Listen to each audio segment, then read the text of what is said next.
Per una promozione storica i festeggiamenti non possono essere da meno. La Calvarese ha vinto il girone D di prima categoria con 5 giornate di anticipo lo scorso fine settimana. Dopo aver celebrato il traguardo domenica, nella vittoria per 4-0 con il Marassi, la società sta preparando una grande festa domenica 17 in occasione della partita in casa con il Pieve Ligure.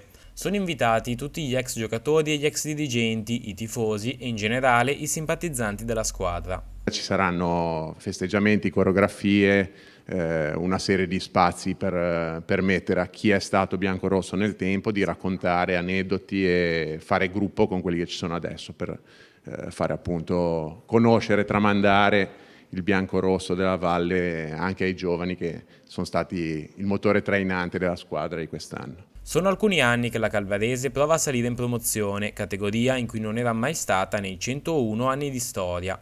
Quest'anno la squadra ha dimostrato una superiorità incontrastata, 17 vittorie, 4 pareggi in 21 partite, 60 gol segnati e 19 subiti. Il segreto, secondo me, per vincere un campionato parte sempre quando fai una casa, sempre dalla base, quindi quando tu hai una base solida le cose poi vengono più facili e anche per noi che siamo sul campo a fare il lavoro tecnico, tattico, siamo avvantaggiati. Poi è ovvio che quando hai in squadra 5, 6, 10 giocatori molto bravi, tutto è più facile. È un po' di anni che ci stiamo avvicinando piano piano all'obiettivo. Siamo arrivati terzi, secondi e primi, hanno fatto le cose come si deve.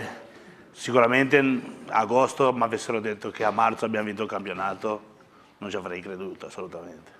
Adesso si punta a rimanere imbattuti fino alla fine del campionato e naturalmente continuare a festeggiare il traguardo storico.